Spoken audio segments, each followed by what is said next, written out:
comienza con un tipo convencido de que puede arreglar el mundo, empezando por controlar cada rincón del suyo. No le basta con revolucionar el transporte, quiere diseñar una ciudad, una comunidad perfecta, limpia, eficiente, sin vicios, sin huelgas y, por supuesto, sin cuestionamientos. Nuestro protagonista de hoy para muchos fue un visionario, un genio del confort sobre rieles. Pero si rascamos un poco la superficie dorada de sus lujosos vagones, lo que encontramos es menos glamour y más dictadura empresarial con moqueta roja. Él no solo vendió la idea del tren como símbolo de elegancia y progreso. No, señor, fue más allá. Construyó una ciudad entera para sus trabajadores donde cada ladrillo respiraba eficiencia. ¿Una utopía industrial? Solo si ignoras que allí no se podía toser sin que la empresa lo supiera. Porque, claro, nada dice bienestar, como vivir en una ciudad donde tu jefe es también tu casero, tu alcalde y, básicamente, tu gran hermano. Pero no te vayas todavía. Esta historia tiene huelgas, represión, intervención federal y un final digno de telenovela decimonónica. ¿Cómo pasó George Pullman de magnate adorado a villano laboral? ¿Qué hizo explotar la rabia de sus trabajadores? ¿Y qué lecciones siguen vigentes hoy, en plena era de tech billionaires con complejo de dioses? Si te gustan las historias de poder, riqueza y ambición, quédate, porque lo que viene es una mezcla de capitalismo, control social y una ironía que ni el propio Pullman podría haber diseñado con más precisión. La historia comienza un martes cualquiera de principios de marzo. Hace frío en Brockton, una aldea diminuta perdida en el condado de Chautauqua, Nueva York. El cielo está encapotado, el barro alcanza los tobillos y el viento corta como si viniera con resentimiento acumulado. Y sin embargo, en medio de esa grisura geográfica, nace George Mortimer Pullman. George viene al mundo el 3 de marzo de 1831, aunque Brockton no es precisamente París ni Boston. Es apenas una aldea que toma su nombre de los apellidos Brockway y Minton, dos familias locales con el suficiente ego como para bautizar medio pueblo entre ambas.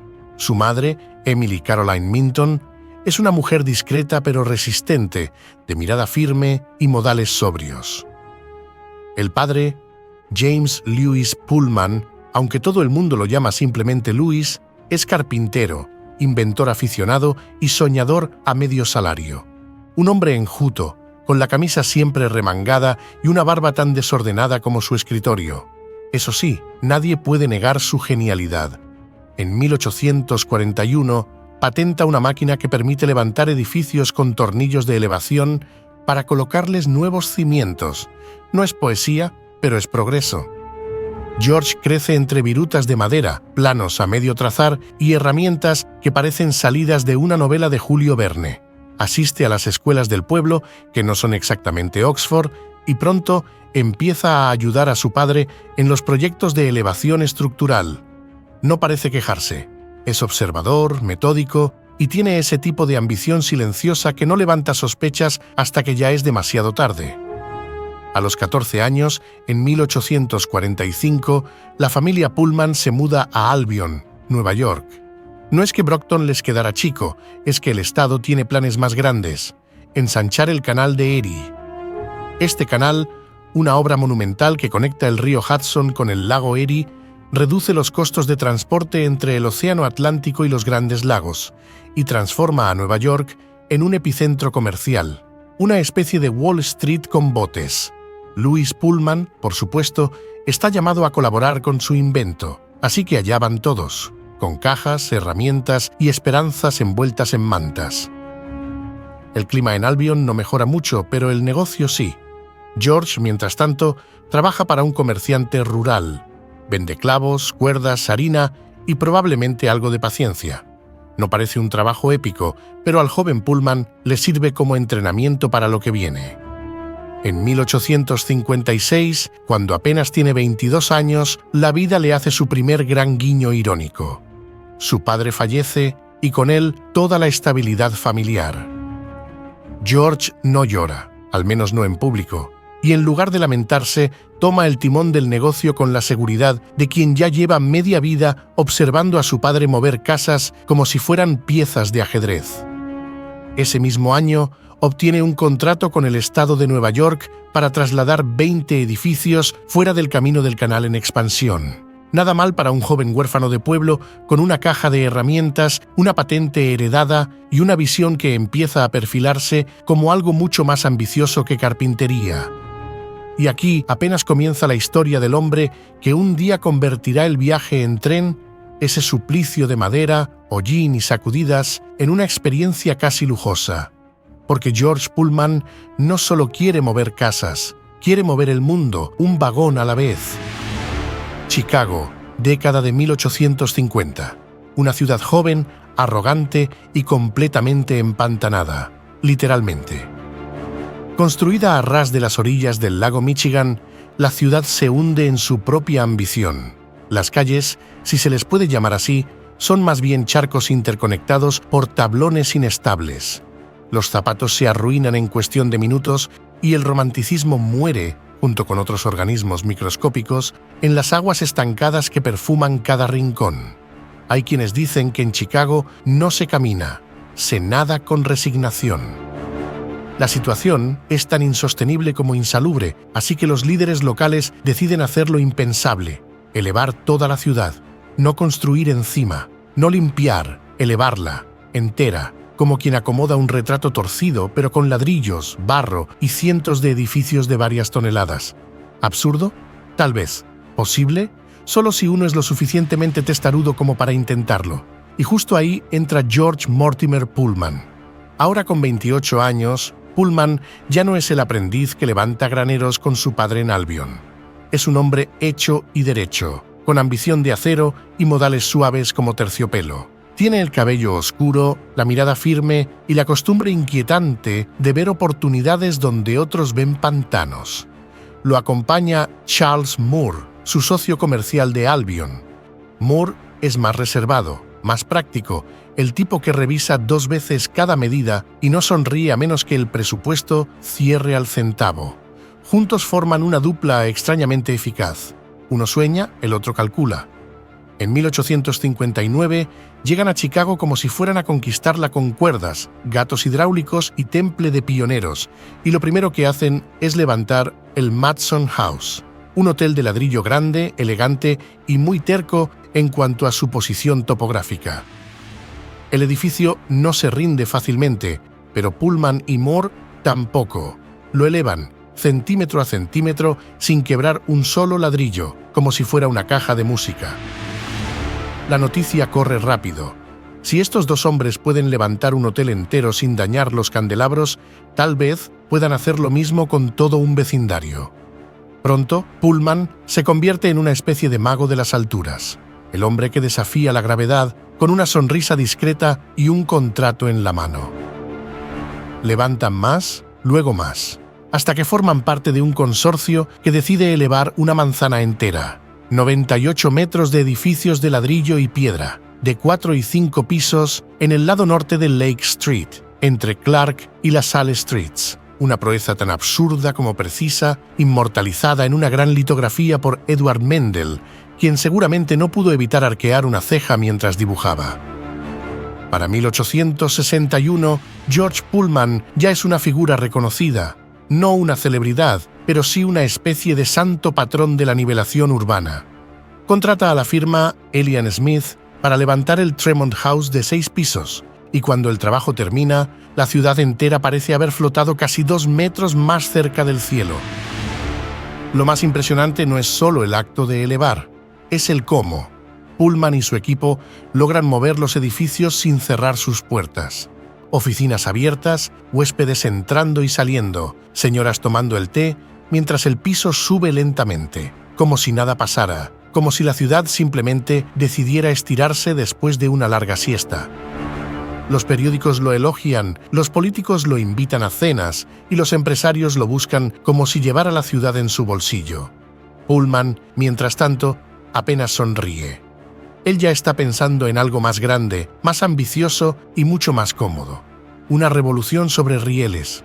Pero esa es otra historia que pronto estará sobre la mesa.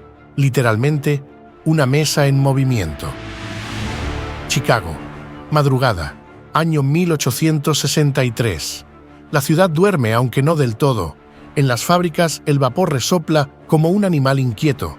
En los callejones las farolas parpadean con resignación, y en un taller lleno de serrín, tornillos y ruido de sierra, George Mortimer Pullman dibuja un rectángulo sobre papel. No es un edificio, es algo más largo, más esbelto, con ruedas y camas. Sí, camas. Porque Pullman, que hasta ahora ha elevado hoteles, decide hacer lo mismo con los trenes, no en sentido literal, sino en espíritu. Lo que quiere es transformar el vagón de pasajeros, ese cubículo sacudido, ruidoso y pestilente, donde uno sale más cansado de lo que entró, en una especie de santuario rodante. Algo que no huela a carbón, algo que no suene como una pelea entre tambores, algo que se parezca al menos vagamente a una noche decente en un hotel caro. George Pullman no es un sentimental, pero tampoco es ciego. Ha visto con sus propios ojos lo que el ferrocarril hace con la dignidad humana. Las camas son tablas, las ventanas son ranuras y la idea de privacidad, una leyenda urbana. Y entonces diseña lo imposible: el primer vagón cama de lujo de América. Lo bautiza sin pretensiones exageradas, The Pioneer, el pionero.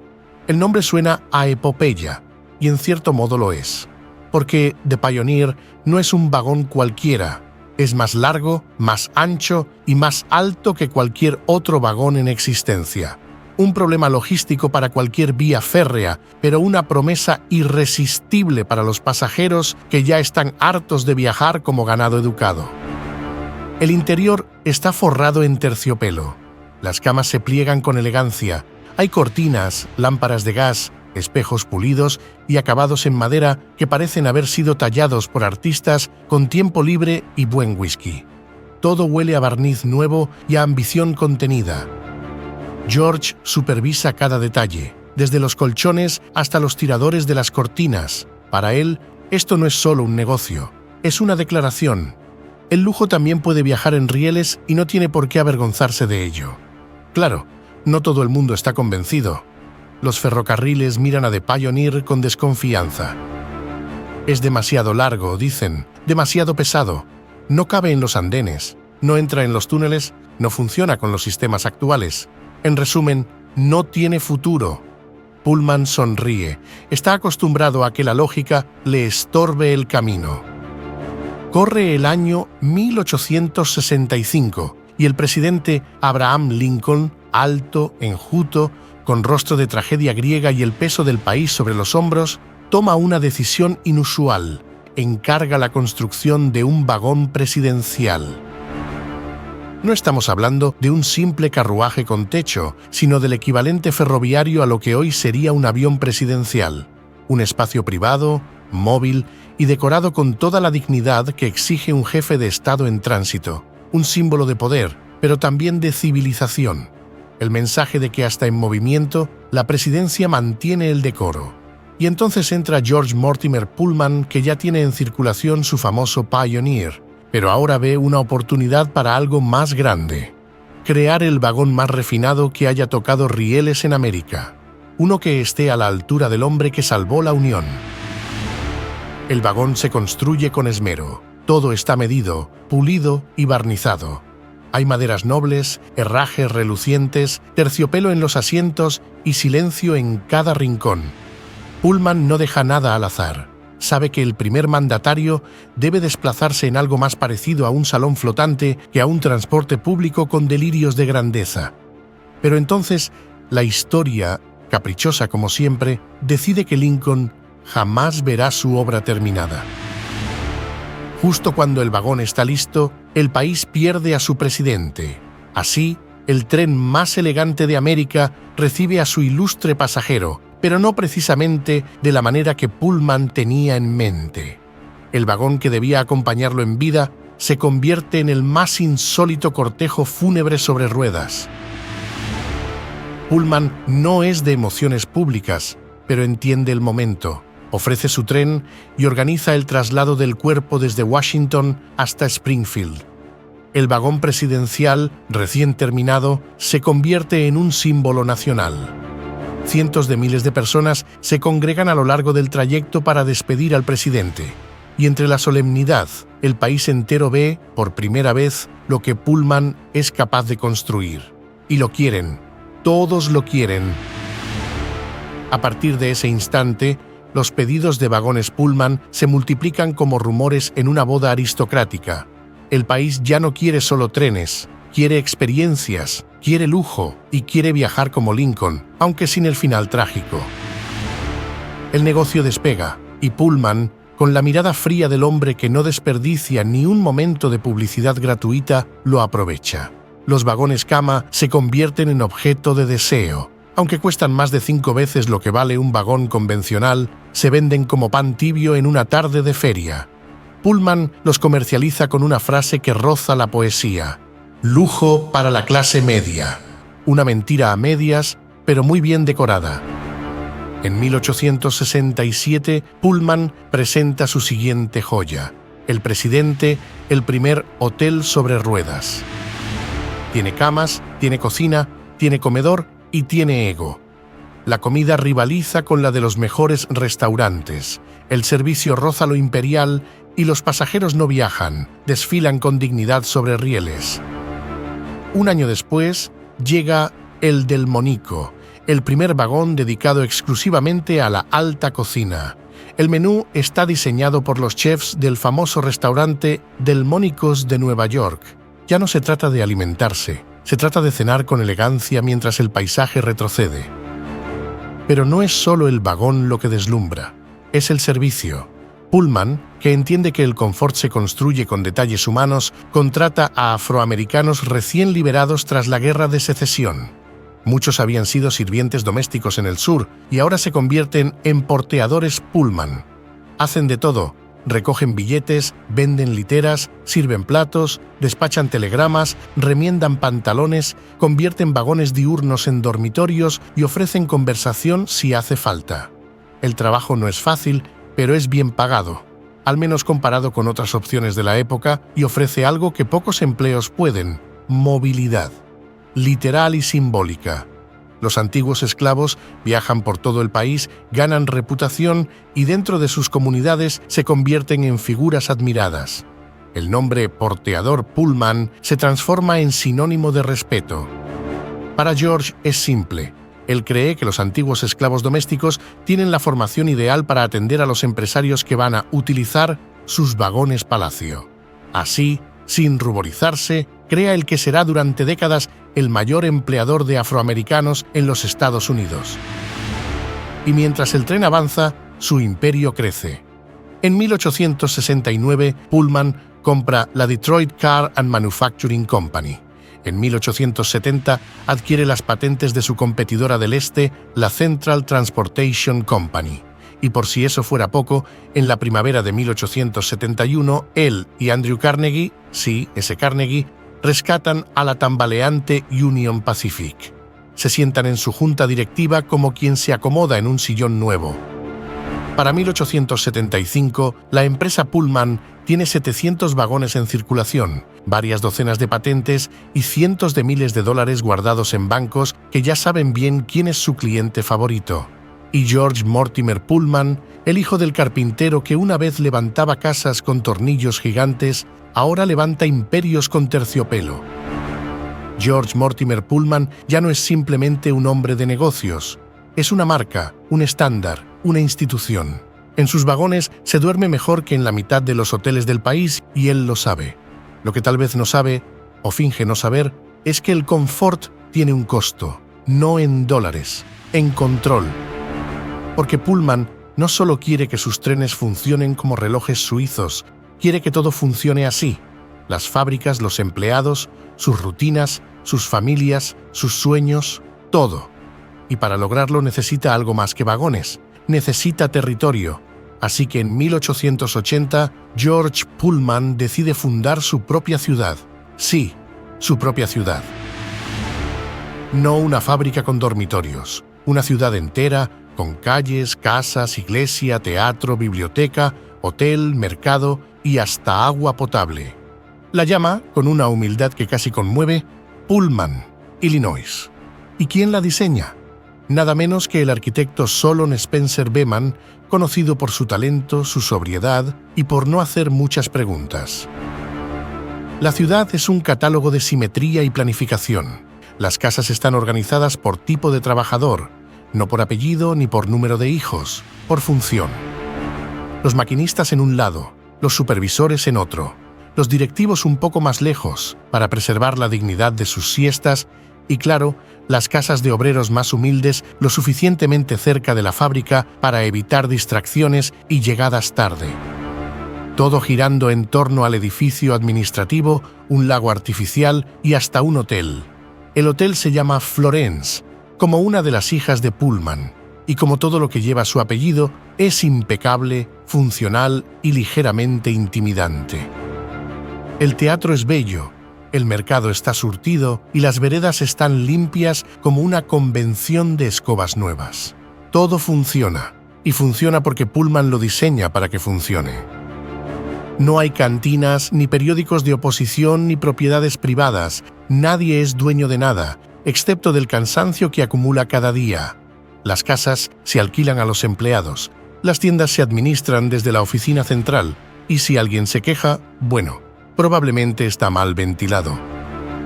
A George le encanta. Lo llama su experimento social, un lugar donde la armonía industrial se combina con la paz doméstica, una utopía moderna que presume de orden y eficiencia, y en apariencia lo es. Las casas tienen jardín, las escuelas son decentes, la biblioteca tiene más libros de los que la mayoría alcanzará a leer, y hay árboles, árboles que Pullman no planta para dar sombra, sino para dar ejemplo. La ciudad, además, no tarda en convertirse en vitrina. En 1893, durante la Exposición Mundial Colombina de Chicago, ese espectáculo de arquitectura blanca, patriotismo desbordado y competidores industriales con los colmillos afilados, la urbanización modelo de Pullman se presenta como una de las atracciones principales. Mientras Nikola Tesla y George Westinghouse iluminan la feria con corriente alterna, devolviéndole al mundo la fe en la ciencia y a Edison una buena dosis de humildad, Pullman brilla a su manera, con jardines alineados, techos ordenados y veredas tan limpias que dan ganas de disculparse por pisarlas. La prensa lo celebra sin escatimar adjetivos. Lo llaman benefactor, visionario, apóstol del capitalismo civilizado. Según las estadísticas de mortalidad, Pullman, Illinois, es uno de los lugares más saludables del planeta, y puede que lo sea. Cuando todo está diseñado para evitar el caos, incluidos los pensamientos inconvenientes, hasta los microbios se comportan con disciplina. Y si quieres conocer más sobre ese otro gigante que iluminó la feria, el empresario George Westinghouse, que enfrentó con elegancia la envidia de Thomas Edison, puedes ver nuestros episodios dedicados a ellos en el podcast Los Titanes de la Industria, donde exploramos cómo el progreso también puede ser un campo de batalla. Pero volvamos a la ciudad perfecta. Para 1892, la ciudad Pullman, esa postal industrial del progreso organizado, ya no es solo una vitrina, es una máquina de hacer dinero, literalmente. El pueblo, que nació como experimento social, se convierte en una empresa rentable valorada en más de $5 millones. George Pullman, siempre con su chaqueta bien planchada y su expresión de rector victoriano, está convencido de haber creado la fórmula perfecta: orden, eficiencia, obediencia y beneficios constantes. Pero debajo de las fachadas de ladrillo rojo, algo empieza a oler a encierro. Pullman gobierna la ciudad como un barón feudal, con sonrisa educada pero mano de hierro. No hay periódicos independientes, no hay asambleas públicas, ni discursos, ni debates. La política está prohibida, el pensamiento crítico, sospechoso, y las casas, aunque cómodas y limpias, son una extensión de la fábrica. Inspectores municipales, una especie de ejército en ropa de calle, recorren las viviendas revisando desde el nivel de limpieza hasta el tono moral de los ocupantes. Si algo no les gusta, entregan un aviso de desalojo en 10 días. Así, sin aspavientos. La iglesia está vacía, no porque los obreros hayan perdido la fe, sino porque Pullman cobra alquiler a las denominaciones religiosas, y como ninguna lo paga, simplemente no se permite ningún culto, Incluso las organizaciones benéficas privadas están prohibidas. ¿Caridad sin supervisión corporativa? Impensable. El mensaje es claro. En Pullman, hasta la compasión tiene reglamento. En 1885, el economista, profesor y reformista social Richard Ely publica un artículo en Harper's Weekly que causa revuelo. Compara el poder de Pullman con el de Otto von Bismarck, el hombre que unificó a Alemania con sable, estrategia y voluntad de hierro, y concluye, sin dudarlo, que el control que ejerce Pullman en su ciudad hace que el de Bismarck parezca insignificante. No es una metáfora, es una advertencia. Los propios empleados empiezan a murmurarlo en susurros, con humor negro. Nacemos en una casa Pullman, nos alimentamos en las tiendas de Pullman, nos educan en la escuela de Pullman, somos catequizados en la iglesia de Pullman y cuando morimos, iremos al infierno de Pullman. Y como si no bastara con el pueblo bajo vigilancia, en 1887, Pullman lanza una nueva joya mecánica, el tren con vestíbulo. Por primera vez, los vagones están conectados por pasarelas cubiertas sin necesidad de bajar a las plataformas abiertas. Es un avance en comodidad y seguridad, y las líneas troncales del ferrocarril de Pensilvania lo incorporan con entusiasmo. El progreso sigue galopando, pero la tensión también. En 1890, el científico social francés Paul de Roussier, joven, curioso y con acento elegante, visita el complejo manufacturero Pullman en Chicago. Observa con detalle. Es un hombre formado en la Sorbona, estudioso de la economía industrial y testigo directo del capitalismo estadounidense. Y escribe con una mezcla de asombro y escalofrío. Todo se hace con orden y precisión. Uno siente que un cerebro de inteligencia superior, respaldado por una larga experiencia técnica, ha pensado en cada detalle posible. Y eso es exactamente lo inquietante, porque cuando todo está pensado desde una sola cabeza, cuando las decisiones bajan desde la oficina como si fueran mandamientos, el sistema parece perfecto hasta que deja de serlo. Invierno de 1893. La nieve cae sobre Chicago como una sábana húmeda y pesada. Las chimeneas de Pullman echan humo, pero los bolsillos están vacíos. El país entra en una recesión brutal. La producción ferroviaria se frena. El optimismo se derrite más rápido que el hielo del canal. Y George Pullman, fiel a su reputación de eficiencia implacable, toma una decisión que se siente como un puñetazo en el estómago. Recorta los salarios en un 30%. No es el único magnate de su época que lo hace, pero él añade un detalle cruel. No baja los alquileres en su ciudad modelo. ¿Por qué lo haría? Tiene un compromiso con sus inversionistas, rendimientos del 6%. Y si alguien tiene que perder en esta ecuación, no serán los accionistas. Los trabajadores, ya exprimidos, quedan atrapados en un cálculo sin escapatoria. Algunos reciben $9.07 en quincena. De esos, $9 se van directo al alquiler, y lo que queda, 7 centavos para alimentar a una familia de 8.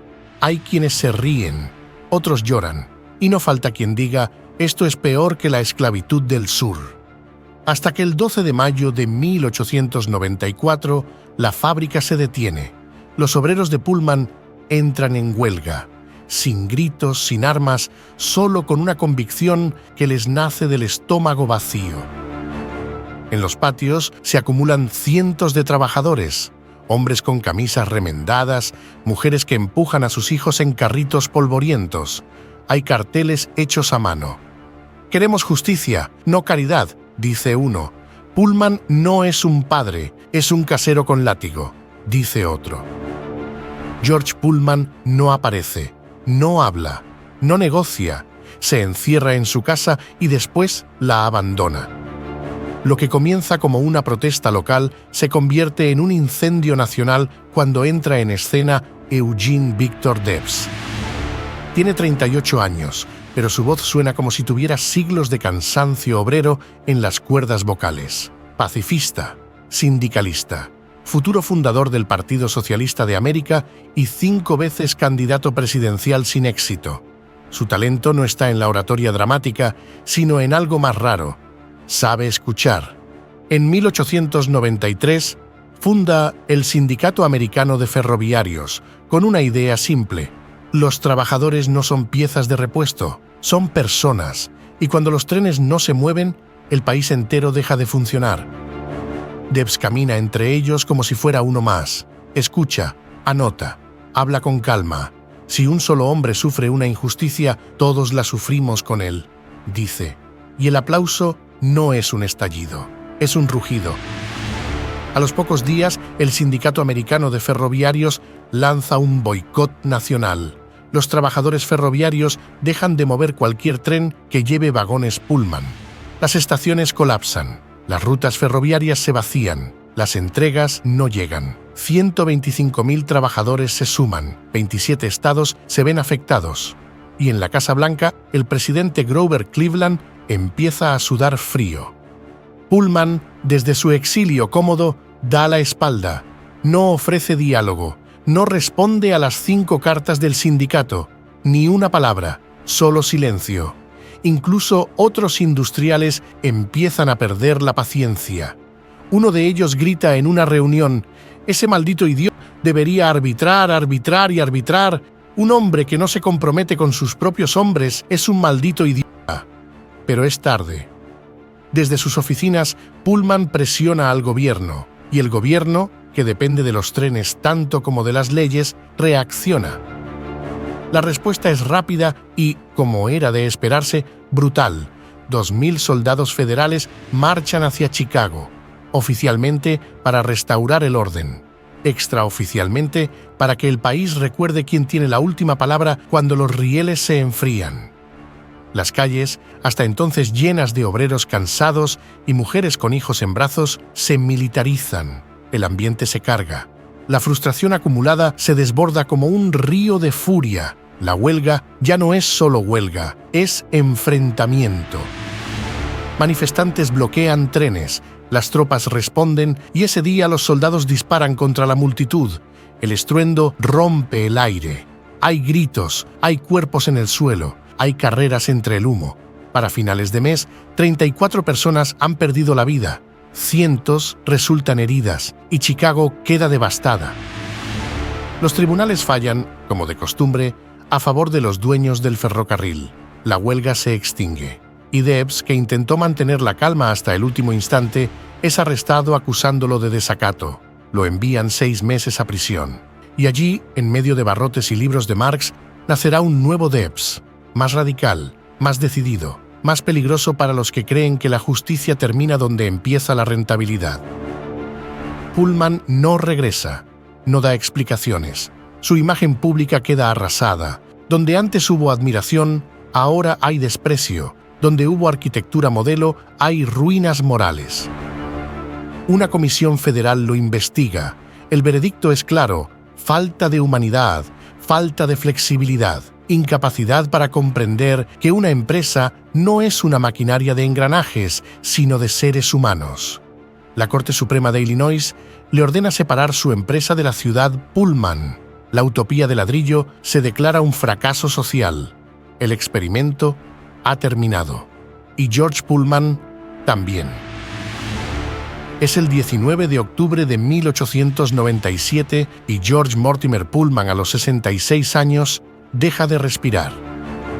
Su cuerpo, como sus ideas, deja de funcionar sin previo aviso debido a un ataque al corazón. Y mientras algunos empresarios lamentan la pérdida de un ícono de la eficiencia industrial, otros, muchos otros, respiran aliviados. Pero la historia no termina con su último suspiro. No, lo mejor está por venir. La familia Pullman, consciente de que su difunto patriarca no goza precisamente de una popularidad entrañable, toma una precaución poco común: enterrarlo de manera que nadie, bajo ninguna circunstancia, pueda sacarlo jamás. Literalmente, lo meten dentro de un ataúd de caoba revestida en plomo como si fuera una caja fuerte con alma. Lo bajan a una tumba profunda, forrada en su base y sus paredes con 45 centímetros de hormigón armado. Luego, el cadáver es cubierto con asfalto, papel alquitranado y más hormigón. Pero eso no basta. Sobre esa capa se colocan rieles de acero atornillados en ángulo recto, como si esperaran una embestida ferroviaria desde el más allá. Encima de eso, otra capa generosa de hormigón. El proceso toma 2 días enteros. 2 días para enterrar a un hombre. Nadie en la historia de Chicago ha sido tan protegido de los vivos después de muerto. ¿Exageración? Tal vez. ¿Precaución razonable? Posiblemente. ¿Un acto desesperado por evitar que lo desentierren para golpearlo con una pala oxidada? Probablemente también. El monumento funerario, obra del arquitecto Solon Spencer Beman, el mismo que diseñó la ciudad industrial de Pullman, es una columna corintia rodeada de bancos curvos de piedra. Sobria, clásica, serenamente pretenciosa. Parece más un homenaje a la Roma imperial que a un fabricante de vagones. Y sin embargo, debajo de esa dignidad arquitectónica, lo que hay no es tanto una tumba como una caja fuerte subterránea. El hombre que quiso que sus empleados vivieran dentro de sus reglas termina viviendo bajo su concreto. Un año después de su entierro, la Corte Suprema de Illinois ordena que la Pullman Company ceda su propiedad en la ciudad Pullman. El pequeño reino de Pullman es anexado oficialmente a Chicago. El experimento social más controlado del capitalismo estadounidense queda archivado junto a sus consecuencias. Sin saber, o tal vez intuyéndolo como quien escucha pasos en la escalera y no quiere voltear que su final se acercaba, George Pullman deja en su testamento una cláusula inesperadamente generosa, un fondo de $1.200.000 para fundar la escuela gratuita de formación manual de Pullman, destinada a los hijos de sus empleados y a los vecinos del sector de Roseland. Una escuela para formar obreros calificados, justo después de una vida entera dedicada a tratarlos como piezas de repuesto. El gesto, por supuesto, llega cuando ya no podía costarle nada. En vida, Pullman exprimía centavos como si fueran limones secos, pero muerto podía darse el lujo de parecer benevolente. La escuela cierra en 1949, pero su espíritu resucita en la Fundación Educativa George M. Pullman, que desde entonces ha otorgado más de $30 millones en becas a 13.000 estudiantes del condado de Cook. Un gesto noble, un cierre elegante, una nota en do mayor después de una sinfonía de control. Y así termina la historia de George Pullman, enterrado en hormigón, odiado por muchos, olvidado por más y convertido en leyenda por su propia obstinación. Si te gustan las historias de poder, riqueza y ambición, no te pierdas el próximo episodio, porque cuando crees haberlo visto todo, siempre aparece alguien más rico, más despiadado y con un ego todavía más grande.